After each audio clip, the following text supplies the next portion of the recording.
Hello students, here Shilpi Sani from Suraj School Bhiwadi, PGT English. English Alive, Class 6, Chapter number 4, Saving Dory. We have to start from this point. The regal blue tang is formed in the waters of East Africa to the Central Pacific island of Kiribati as well as around Japan and Australia. जो आपकी ये Regal blue Tang है, ये जो fish है ये आपके कई सारे जगह पर पाई जाती है, जैसे कि सेंट्रल पैसिफिक आइलैंड में, ईस्ट अफ्रीका में और आपके जापान और ऑस्ट्रेलिया में. They too like to live in the coral reefs and grow along the seashore. और ये भी जो है कोरल रीफ में ही रहना पसंद करती है और सी शोर के पास. When they see a predator, they often play dead as by laying on their side and staying motionless till the creature passes them by. और ये जो है जब कोई प्रीडेटर्स यानी कि जो कोई किलर फिश देखती हैं तो ये वहाँ चुपचाप से डेड हो जाती हैं और जब तक वो वहाँ से चला नहीं जाता वो डेड ही रहती हैं, डेड की तरह ही प्रिटेंड करती हैं. The blue tang is very important to the life cycle of the coral reef as they eat the excess algae in the reef.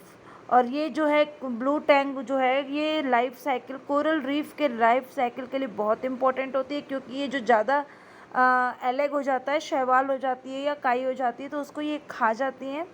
ठीक है, और इससे ये सही तरीके से बैलेंस रहता है. वहाँ पर एलेग की वजह से बहुत ज़्यादा सफोकेशन नहीं होता, बहुत अधिक मात्रा में वो इकट्ठा नहीं हो पाते, जिसकी वजह से वहाँ पर घना एनवायरनमेंट नहीं हो पाता है. They use their small sharp teeth to keep their coral protectors clean. और वो अपने कोरल प्रोटेक्टर्स को क्लीन रखते हैं अपने लिटिल शार्प टीथ से. फिर उसके बाद आप देख सकते हैं interestingly Finding Dory shows Dory's parents as kind and nurturing. और जो मूवी है आपकी फाइंडिंग डोरी उसमें ये दिखाता है कि जो डोरी के पेरेंट्स बहुत ही अच्छे हैं, काइंड है और देखभाल करने वाले हैं. In real life ever the parents don't care for their young baby blue tanks are मतलब ये जो पेरेंट्स होते हैं रियल लाइफ में वो केयर नहीं करते हैं ज़्यादा. और जो आपकी बेबी ब्लू टैंक्स है ये ओशन करंट के द्वारा दूर चली जाती, जब ये होते हैं, एग्स होते हैं इनके, ये फ़िश होती है सॉरी, जब भी ये होती है तो ये दूर चली जाती है ओशन करंट के द्वारा. And are on their own from the very beginning. और ये शुरू से ही अपने ऊपर ही निर्भर रहते हैं. On the other hand clown fish dads do watch over the eggs and fan them. जो क्लोन फिश डैड्स होते हैं, जो क्लोन फिश में जो डैड होते हैं वो जो है एग्स की केयर करते हैं, उनके ऊपर फैनिंग भी करते हैं, which keeps the animals clean and take care of the eggs. वो उन सब चीज़ों की साफ़ सफाई रखते हैं और एग्स की भी रखवाली करते हैं. These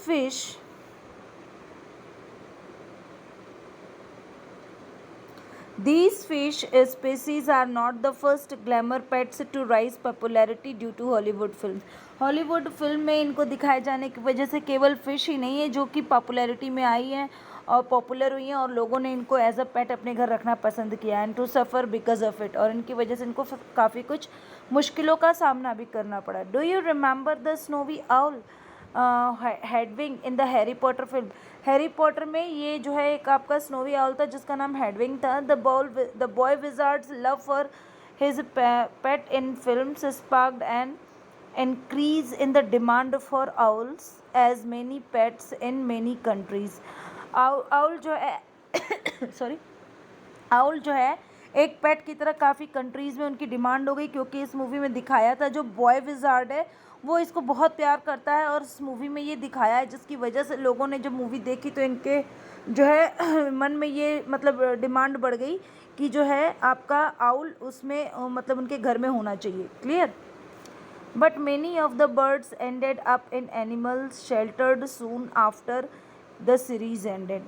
और काफ़ी सारी जो बर्ड्स थी वो मतलब कि birds ended up in animal shelters, वो जो एनिमल शेल्टर्स में मतलब थी. और उसके बाद जो है इस जब मूवी सीरीज़ ये समाप्त हुई तब इसके बाद इनकी डिमांड बहुत ज़्यादा बढ़ जाती है. However, owls are illegal to own without suitable qualification in many countries. और जो आउल्स हैं वो इलीगल हैं उनको रखना, और मैनी बहुत सारी कंट्रीज़ में जो है इनकी डिमांड बढ़ जाती है और सुटेबल क्वालिफिकेशंस के बिना इसको नहीं रख सकते।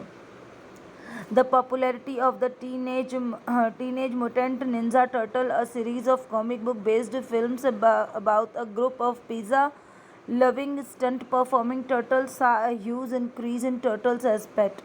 अब जो है एक मूवी आती है जिसमें एक टर्टल रहता है जो कि टीनेज मुटेंट रहता है जिसका नाम निंजा रहता है, और जब वो कॉमिक सामने आती है जो कि एक फिल्म पर बेस्ड रहती है तो सबके माइंड में ये हो जाता है कि अब टर्टल्स भी एज अ पेट हम रख सकते हैं। वो जो है पिज़्ज़ा लविंग और स्टंट परफॉर्मिंग टर्टल था। Many of them were abandoned and even flushed away when their owners got bored. जब उनके ओनर उनसे उब जाते थे तो वो अबॉन्डेड मतलब त्याग देते थे या उनको फ्लश कर देते थे, ठीक है।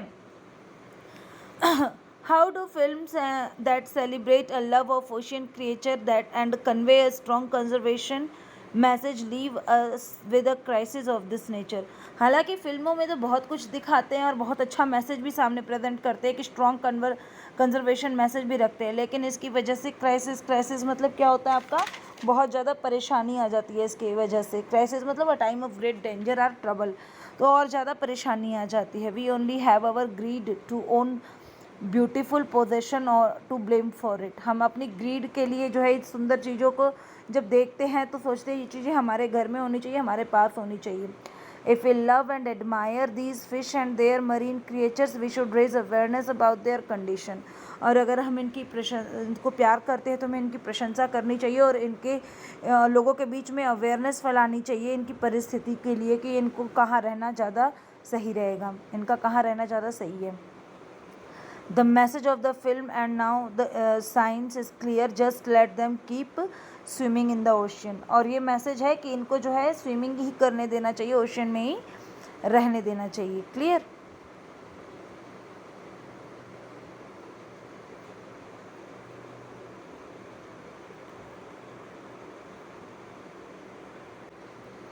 But marine fish harvesting technique can be careless and cruel. लेकिन ये जो मरीन हार्वेस्टिंग फ़िश की जो केयर होती है ये टेक्निक जो है ये बहुत ही केयरलेस है और बहुत ही क्रूअल है। Many of the bright blue and yellow coloured fish die before they make it to someone's living room. और काफ़ी सारे ब्लू और येलो फिश मर जाती हैं ये इससे पहले कि किसी के लिविंग रूम में पहुँचे, इससे पहले मर जाती हैं ये, क्योंकि इनकी केयर सही तरीके से नहीं होती और ये केयरलेस है और क्रूअल भी है। Often Cyanide is a poison. Poison is used on reefs to harvest the fish. Cyanide का यूज़ किया जाता है रीफ के ऊपर ताकि जो है फिश इनको खाएं, और cyanide acts as an anaesthetic that allows fish to be collected faster and more easily. ये जो है आपका एक ऐसा सब्सटेंस है एंटीथेसिस जिसकी वजह से क्या होता है कि फ़िश जो है आपकी थोड़ा सा बेहोश हो जाती है और उनको पेन महसूस नहीं होता है, ठीक है, तो इसकी वजह से उनको ईजिली कलेक्ट किया जा सकता है। Another impact of finding Nemo was that some aquarium owners who kept clownfish saw the film and felt so bad that they released their pets into the wild। और जो लोग इस मूवी को देखे उनको लगा, जिनके पास एक्वेरियम में फ़िश थी उनको देख के बड़ा अजीब लगा और उन्होंने इनको पेट्स उनको रिलीज़ कर दिया। Many people also bought the clownfish without knowing how to take care them, perhaps led by a line in the film many children are said to have flushed their clownfish down the toilet in the hope of setting them free।